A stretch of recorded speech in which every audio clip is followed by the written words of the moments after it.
Hello everyone, welcome. We are now discussing about um,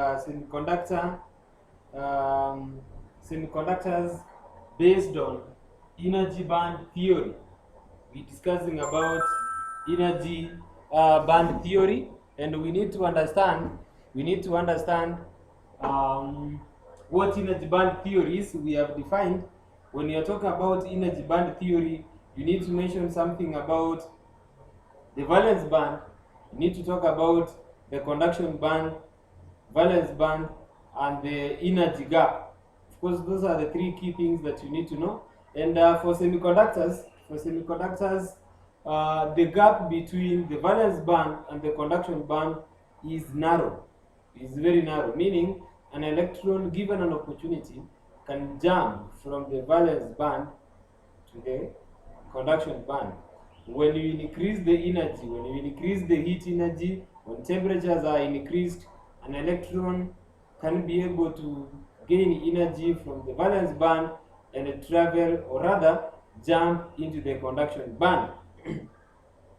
um, we can look at it and the definition. A semiconductor is a material with electrical properties lie between those of insulators and the conductors.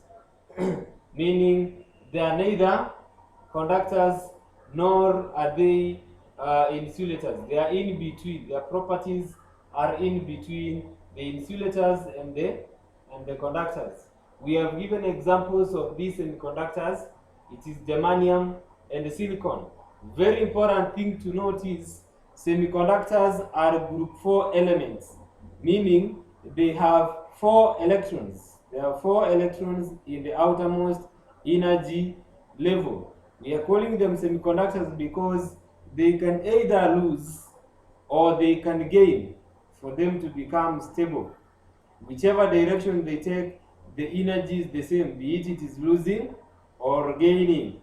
That is why they are called semiconductors. Remember, conductors are materials which lose electrons for them to become stable. And remember, they are also called metals. Those are group 1, group 2, and group 3. Non-metals, of course, they range from group 5 all the way to group 8 to group 7. In fact, to group 7, because they gain electrons for them to become stable. But for group 4, they can either gain or they can lose for them to become stable. That is why they are called semiconductors. So semiconductors are group 4 elements. So we have said they lie between conductors and semiconductors. Semiconductors can also be defined as a material with almost an empty conduction band and almost filled valence band with a narrow energy gap separating the two bands. From this statement, we can be able to come up with 3 features of a semiconductor. 3 features of a semiconductor. Remember we have said a semiconductor can be defined as a material with almost an empty conduction band, but the valence band is fully filled. So from this particular statement, we can be able to come up with clear features of a semiconductor. We can be able to come with clearer features of a semiconductor. Number 1, we can say a semiconductor has almost empty conduction band. The word is almost empty conduction band. It is not fully empty, but almost an empty conduction band.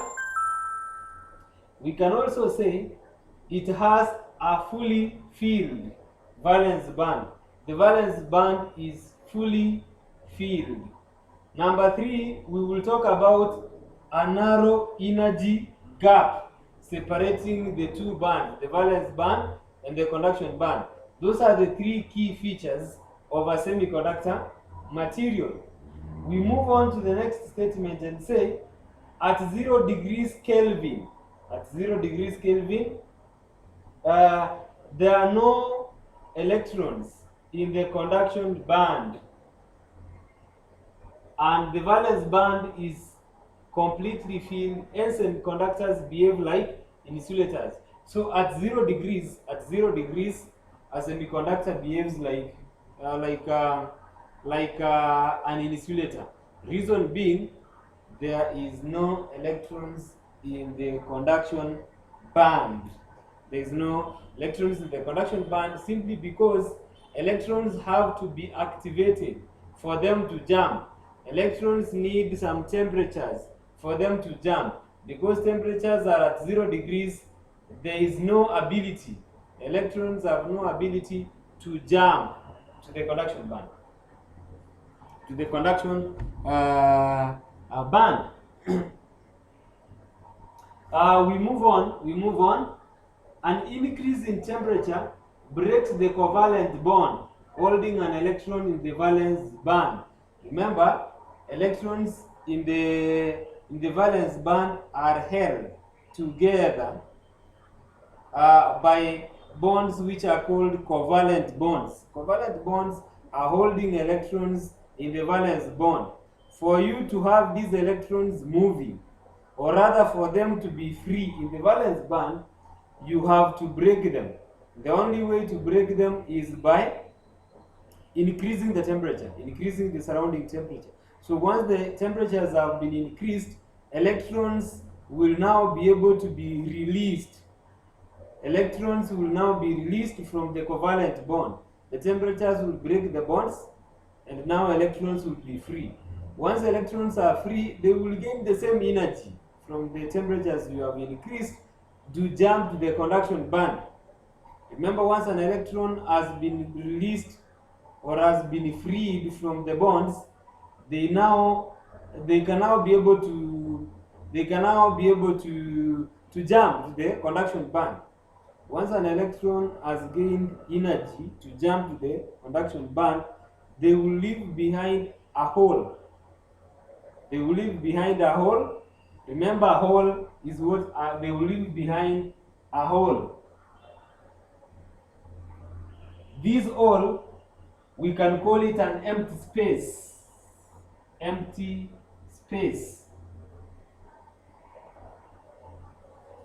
Remember, we have said an electron, once the temperatures are increased, the covalent bond will be broken. The covalent bond will be broken, meaning electrons will be freed. Once electrons are freed, they can now be able to jump to the conduction band.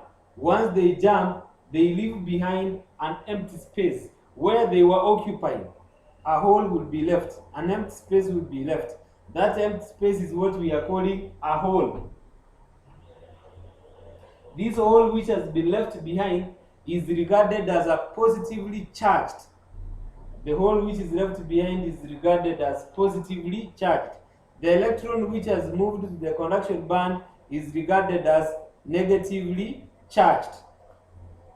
So this hole being positively charged, or rather that empty space being positively charged, it will attract electron in the valence band. Remember, we have said the energy breaks the covalent bond, so electrons within that particular region can be able to be attracted. So this hole at this particular point, remember, we have increased the temperature, covalent bonds have been broken, an electron has gained energy, it has jumped to the conduction band. This electron has moved to the conduction band. Once it moves to the conduction band, a hole is left here. This is a hole. So this hole which has been left behind is positively charged. So the hole being positively charged, it will attract an electron from the neighbor. Once an electron has come to this hole, so this point becomes a hole. It's as good as saying the hole which was here has shifted to this particular point. This point also being an empty space, it will attract another electron from the neighbor. This electron will move. The hole will shift to the other side. So it's as good as holes will be moving in that direction, but electrons will be moving this direction. So the fact that electrons are moving, sorry, the fact that holes are moving, that will constitute to what we are calling a hole current. A hole current. The movement of electrons in this direction will constitute to what we are calling an electron current. In semiconductors, current is constituted by the movement of electrons and the movement of holes. So if you want to get the total current in a semiconductor, you need to take the hole current plus the electron current. You sum them to get the total current.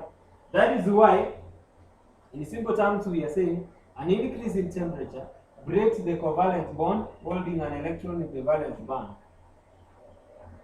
In the valence band, that is, this is not bond, in the valence band.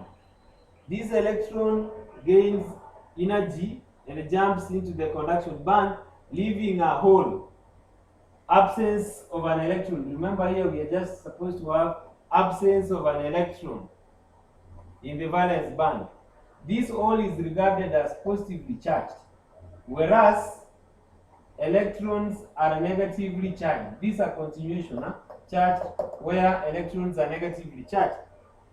Another electron within the valence band jumps into the hole, thereby creating another hole, which is subsequently filled by yet another electron. This statement is explaining the fact that once a hole is created here, another electron jumps here, the hole moves here, subsequently the holes will be filled. A hole will be moving and an electron will be moving this side.